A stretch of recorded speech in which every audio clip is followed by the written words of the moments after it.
नमस्कार, ओम नमः शिवाय, जय माता राम। स्वागत है आप सभी का हमारे चैनल में। मैं आचार्य प्रवीर हठयोगी।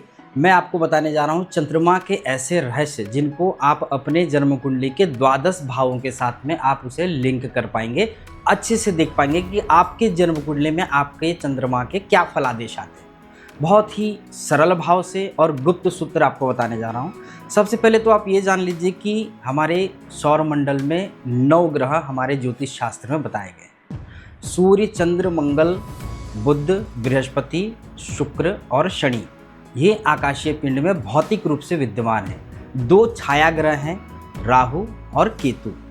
तो जब हम नैसर्गिक मैत्री में देखते हैं तो उसमें सभी ग्रहों का आपस में संबंध के रूप में हमें बताया गया है ज्योतिष शास्त्र के ग्रंथों में कि कौन किसके मित्र हैं और कौन किसके शत्रु हैं। इसी मित्रता शत्रुता का प्रभाव हम जब कैसे देखते हैं कुंडली में, जब दृष्टि के अनुसार से हम उसको देखते हैं। दृष्टि के हिसाब से अगर चंद्रमा मित्र राशि में बैठ जाए या शत्रु राशि में बैठ जाए या फिर उसके घर में कोई मित्र बैठ जाए या शत्रु बैठ जाए, तो उसके अनुसार से उनकी कुंडली में हम लोग प्रेडिक्ट करते हैं कि इसका क्या फल रहेगा, किस प्रकार से रहेगा।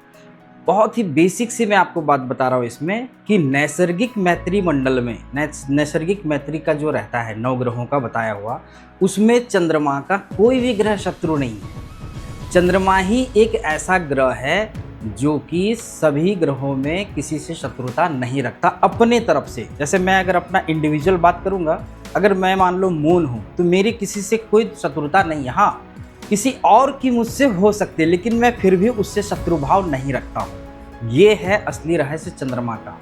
दधि शंख तुषाराभम क्षीरोदार नवशंभवम नमामि शशिनम सोमम शंभोर मुकुट भूषणम। चंद्रमा का कोई भी शत्रु नहीं है, इसलिए वो हमारे ग्रहों के साथ में देवता के रूप में पूजनीय है, क्योंकि उनके गुण इस प्रकार से हैं। अब देखते हैं कि उनके मित्र कौन है। चंद्रमा के जो मित्र ग्रह हैं वो सूर्य और बुध बताए गए। उनके साथ सम स्वभाव किनका रहता है?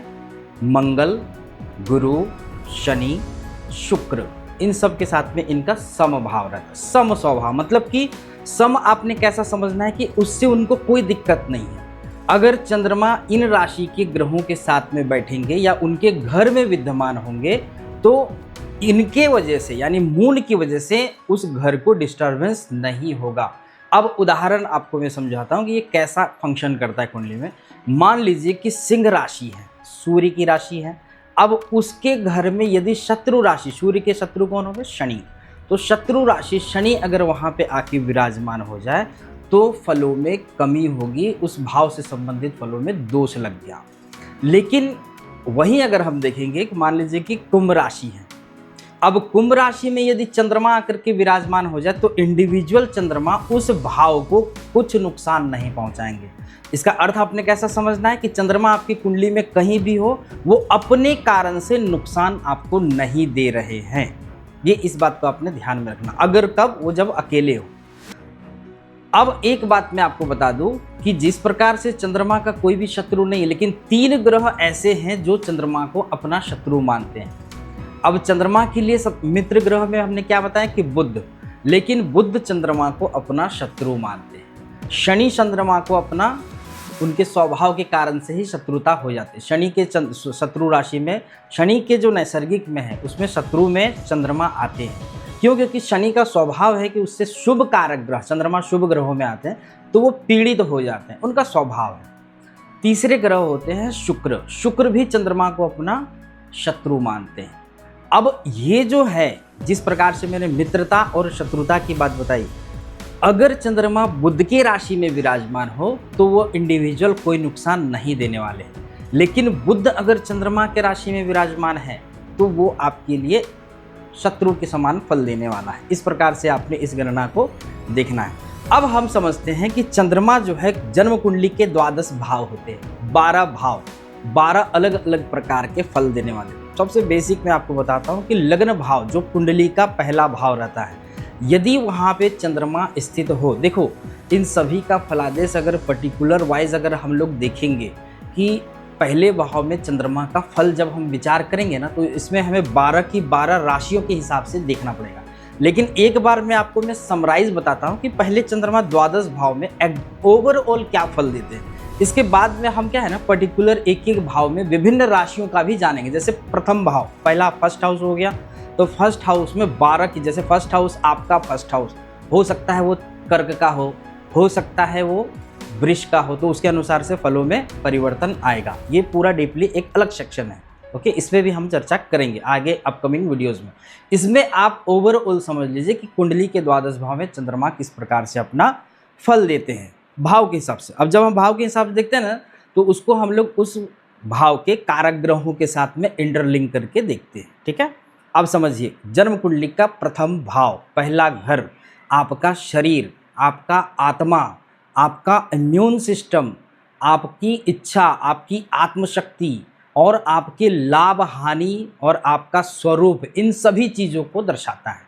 यहाँ पे यदि चंद्रमा स्थित हो तो जातक, अभी तक मैंने किसी राशि की बात नहीं किया, प्रथम भाव में चंद्रमा का फल, प्रथम भाव में चंद्रमा क्या फल देंगे, जातक जो है हंसमुख स्वभाव का रहेगा, क्योंकि चंद्रमा का स्वभाव क्या है, खिलखिलाता हुआ, रोशनी बिखेरता हुआ, हंसमुख स्वभाव का रहेगा। वहीं यदि शुक्ल पक्ष में जन्म हुआ है तो ये हंसमुख स्वभाव के फलों में वृद्धि हो जाएगी, वो ज़्यादा हंसमुख रहेगा, सबसे मिलजुल के व्यवहार करने वाला।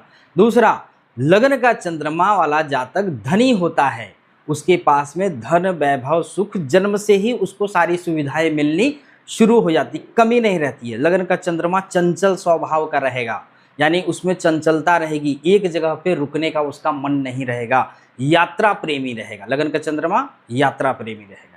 अब कुछ राशियों के हिसाब से अगर हम देखेंगे कि यदि लग्न में उच्च का चंद्रमा हो वृष, तो राजयोग कारक हो गया। अब उसमें वृष में भी यदि हम देखेंगे डीपली कि वृष में चंद्रमा कितने डिग्री में है, तो वृष में चंद्रमा 3 डिग्री तक के उच्च राशि के होते हैं। इसलिए चंद्रमा का फल देखने के लिए आपको उसकी डिग्री का भी विशेष ध्यान रखना है। 3 डिग्री तक में, अगर 3 डिग्री के हैं वृष राशि में, तो चंद्रमा उच्च के हैं और वो सबसे अधिक शुभ फल देने में सक्षम है लगन में, बशर्ते उसको कोई भी पाप ग्रह देख ना रहा हो और पाप ग्रह के साथ में युति ना हो। पाप ग्रहों के साथ, हाँ, शुभ ग्रह देख ले तो चंद्रमा वहाँ पे और बलवान हो गया, गुरु की दृष्टि पड़ जाए। लगन के स्थित चंद्रमा में बृहस्पति अगर उस चंद्र को देखे तो और शुभता में वृद्धि होती है, वो और बली हो गया। यानी कि चंद्रमा मन में अब ज्ञान तत्व, गुरु तत्व का उद्घाटन हो चुका है। आप उसमें बोल सकते हो कि चंद्र में गुरु का मिलन, ये गजकेसरी के समान वर्क करने वाली बात हो जाती है। ये अपने मर्जी से कि वो स्वचलित होता है, उसे किसी की गाइडेंस की ज़रूरत नहीं होती है। हाँ, वो खुद कई बार जो है सीखता रहता है, उसके मन में कई बार ऐसी चीज़ें होती है कि वो सेल्फ लर्नर होता है, कुछ ना कुछ सीखता जाएगा। उसकी गति बहुत फास्ट रहेगी, जल्दी जल्दी चलना उसकी आदत हो जाएगी, फास्ट चलेगा वो, क्योंकि चंद्र की गति क्या है कि तीव्र गति है। उसके हिसाब से आपको भी वो अपनी गति प्रदान करते हैं। मिलनसार स्वभाव रहेगा, चंचलता रहेगी। बचपन में ऐसे जातकों में बहुत चंचलता रहती है, यहाँ खेलना वहाँ खेलना, ये सारी चीज़ें रहती हैं।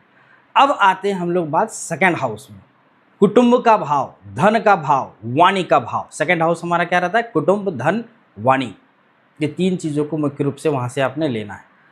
अब धन संचय का भी विचार यहीं से, मतलब आपके सेविंग्स कैसे होंगे, ये भी हम सेकंड हाउस से विचार करते हैं यदि यहाँ पे चंद्रमा स्थित हो, ठीक है।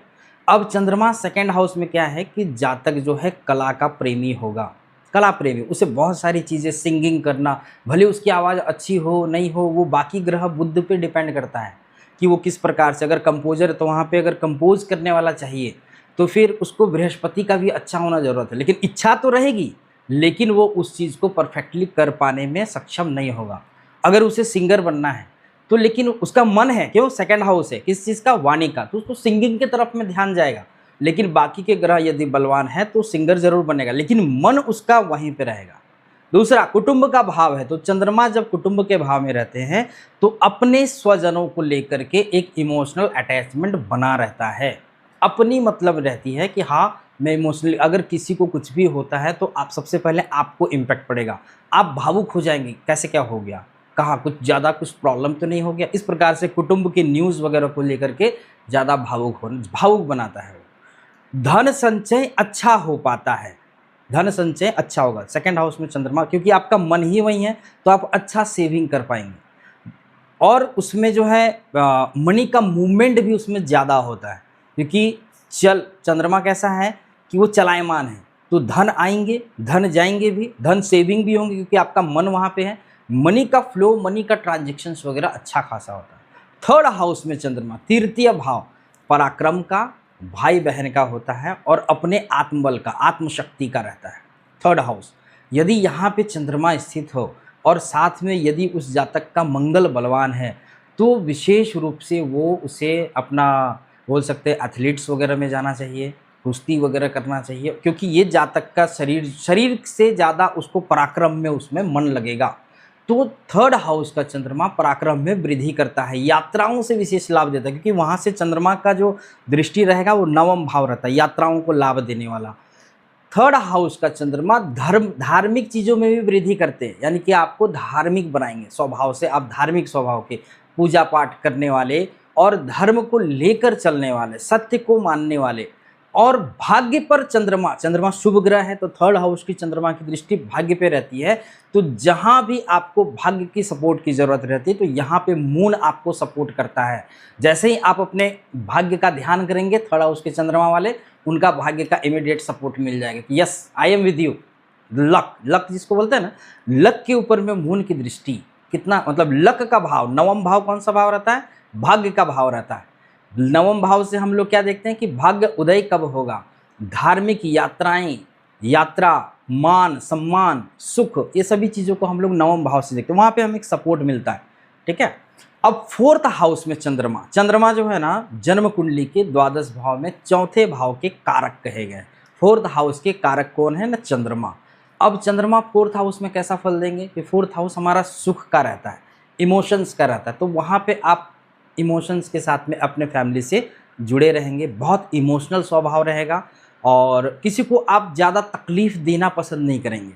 किसी को भी थोड़ा भी तकलीफ़ हुआ, इवन ना कि ह्यूमन बींग्स और ना कि आपके रिश्तेदार, किसी भी जीव जंतुओं का भी तकलीफ़ आपसे बर्दाश्त नहीं हो पाएगा। बहुत इमोशंस, ऐसे जातकों को माता के साथ में अटैचमेंट ज़्यादा रहता है। फोर्थ हाउस का चंद्रमा माता का कारक होता है, माता की सुख की प्राप्ति होती है। ये मैं एक आइडियल कंडीशन बता रहा हूँ जिसमें केवल हाउसेस में चंद्रमा है और उसे कोई भी ग्रह जो है पाप कारक ग्रह पीड़ित नहीं कर रहा है। यदि वो पीड़ा हुई तो इसके फलों में कमी और वृद्धि भी होगी। शुभ ग्रह देख रहा है तो जो मैं बता रहा हूँ वो अधिक रूप से प्राप्त होगा, पाप कारक ग्रह उसके फलों में कमी करेंगे। जैसे कि चौथे घर में अगर चंद्रमा है और उस पर शनि की दृष्टि पड़ रही है या फिर शनि के साथ में विद्यमान है, तो माता के लिए अत्यंत कष्टकारी होता है। माता का रोग होता है, कमर की समस्या, घुटने में दर्द वगैरह की समस्या, जोड़ में दर्द की समस्या, माथा दर्द की समस्या, ऐसे उनके माता को रहता है।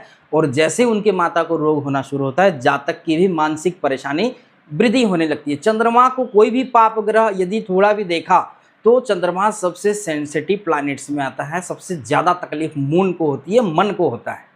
ओके। अब फोर्थ हाउस का चंद्रमा भूमि, भवन, वाहन सभी सुखों में देने में सक्षम होता है। अगर फोर्थ हाउस में वृष राशि के चंद्रमा है, धनु राशि के चंद्रमा है और मेष राशि के चंद्रमा है, तो जातक जो है कम उम्र में ही उनका भाग्य उदय हो जाता है। लगभग 22 साल की उम्र के बाद में वो अपना कमाना शुरू कर देते हैं और ऐसे जातक दीर्घ आयु तक रहते हैं। यानी कि केंद्र में चंद्रमा का होना, 1 4 7 10 में चंद्रमा रहे तो बहुत ही शुभ कारक होता है। एक पहला भाव बताया मैंने चंद्रमा, दूसरा हमने बताया फोर्थ हाउस, चौथा भाव जो सुख का भाव है। सेवेंथ हाउस में भी चंद्रमा अच्छा फल देते हैं। 10th हाउस में चंद्रमा बहुत बढ़िया व्यापार देते हैं। ये केंद्र के भाव है, इसको आप अलग से समझ लीजिए, केंद्र के भाव। अब आते हैं हम लोग फिफ्थ हाउस में। फिफ्थ हाउस में जब चंद्रमा रहेंगे, पंचम का भाव संतान, बुद्धि, विद्या का भाव रहता है, हमारे अपने पर्सनल रिलेशनशिप का भाव रहता है, लव अफेयर्स का भाव रहता है कि यहाँ से आप अपने लव अफेयर्स के भी बारे में विचार किया जाता है। फिफ्थ हाउस से हमारे इष्ट का भाव है, तो यहाँ पे चंद्रमा रहे तो जातक जो है शिव भक्त होगा, उसे शिव के प्रति बहुत विशेष आस्था रहेगी।